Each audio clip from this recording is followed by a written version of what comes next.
Baik, Assalamualaikum warahmatullahi wabarakatuh. Kami dari kelompok 2 ingin memaparkan materi tentang proses pada sistem terdistribusi.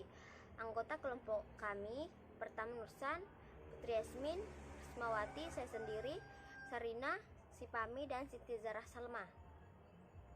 Thread adalah sebuah alur kontrol dari sebuah proses. Thread juga sering disebut lightweight process atau proses ringan. Sebuah proses tradisional atau heavyweight process mempunyai thread tunggal yang berfungsi sebagai pengendali. Keuntungan thread yang pertama adalah responsi. Membuat aplikasi yang interaktif menjadi multithreading dapat membuat sebuah program terus berjalan meskipun sebagian dari program tersebut diblok. Yang kedua, berbagi sumber daya. Keuntungan dari berbagi kode adalah mengizinkan sebuah aplikasi untuk mempunyai beberapa thread yang berbeda dalam lokasi memori yang sama. 3. Ekonomi. Dalam pembuatan sebuah proses banyak dibutuhkan pengalokasian memori dan sumber daya. Alternatifnya, karena thread berbagi memori dan sumber daya proses yang memilikinya, maka akan lebih ekonomis untuk membuat dan konteks switch thread. Keempat adalah utilasi arsitektur multiprosesor. Keuntungan dari multithreading ini dapat sangat meningkatkan sebuah arsitektur multiproses di mana setiap thread dapat berjalan secara paralel di atas prosesor yang berbeda. Sekian, materi selanjutnya akan dilanjutkan oleh teman saya. Pengembangan thread, tapi kita juga perlu hati-hati dalam pengembangannya. Jika kita tanpa menggunakan aplikasi, karena itu dapat mengurangi performa pada sebuah aplikasi. Client server merupakan konsep arsitektur perangkat lunak atau server yang menghubungkan dua objek berupa sistem client dan sistem server yang saling berkomunikasi melalui jaringan komputer maupun satu komputer yang sama. Client server. Pada sistem client server harus terdapat satu atau beberapa server yang menyediakan layanan dan satu atau beberapa klien yang meminta layanan tersebut. Adapun metode client server, arsitektur mainframe, arsitektur file sharing, arsitektur client server, model two-tier, dan model three-tier. Agent. Nah, software agent ini merupakan suatu entitas perangkat lunak yang didedikasikan untuk tujuan tertentu yang memungkinkan user untuk mendelegasikan tugasnya secara mandiri.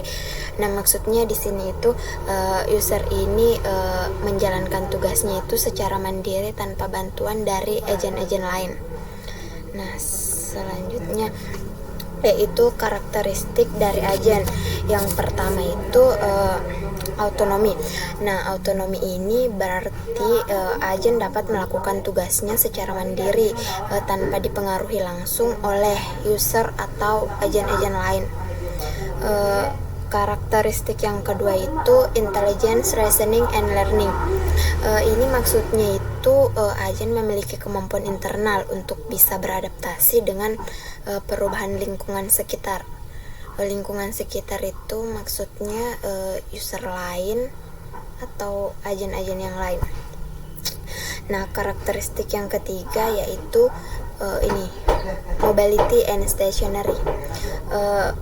Yang dimaksud di sini itu berarti keduanya ini tuh harus memiliki kemampuan untuk saling mengirimkan pesan dan berkomunikasi dengan agen-agen yang lain.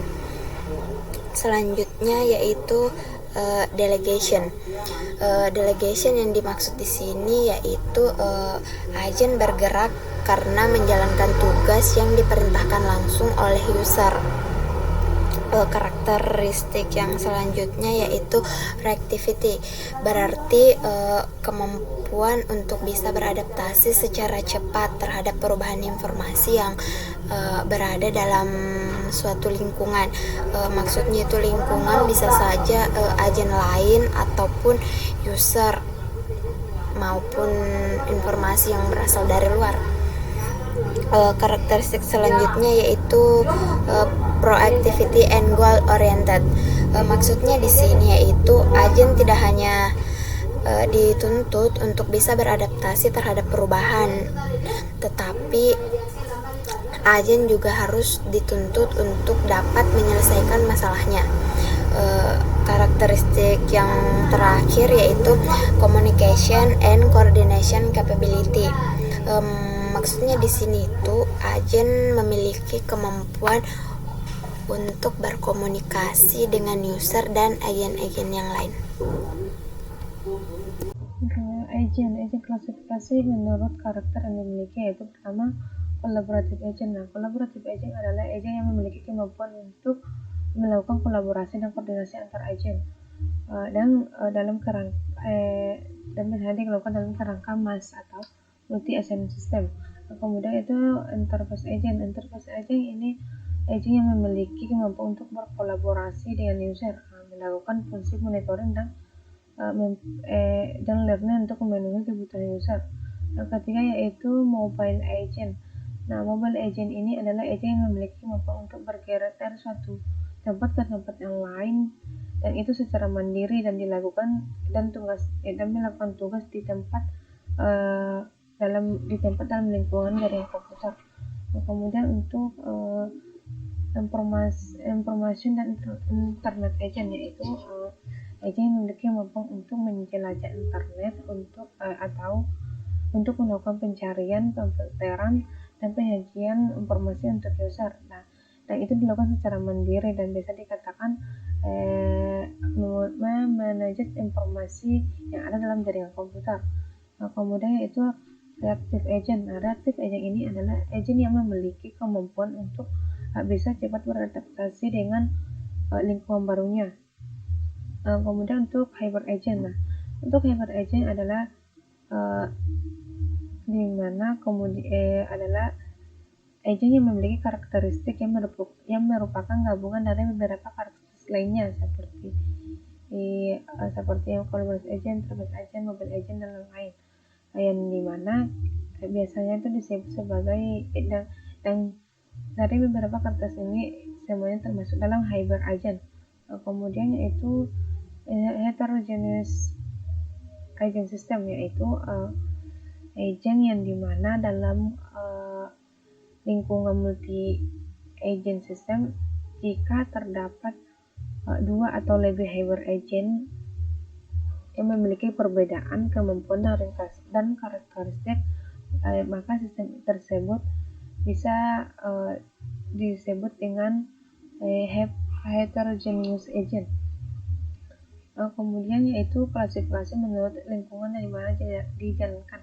Nah, yang pertama itu ada desktop agent. Nah, desktop agent ini adalah agent yang memiliki kemampuan untuk bertugas dalam lingkungan personal komputer atau PC, dan biasanya itu berjalan di atas operation system. Nah, kemudian untuk internet agent. Nah, internet agent ini adalah agent yang memiliki kemampuan untuk agent yang memiliki bertugas dalam lingkungan jaringan internet, yang dimana dia bertugas untuk memanage informasi yang ada di internet. Kemudian untuk intranet agent ini hampir sama dengan internet agent, yaitu agent yang memiliki tugas dalam lingkungan jaringan internet untuk memanage informasi yang ada dalam intranet. Perbedaannya di sini hanya di bagian internet dan dalam jangkauan internet dan jangkauan intranet. Mungkin itu saja, lebih dan kurangnya mohon dimaaf. Assalamualaikum warahmatullahi wabarakatuh.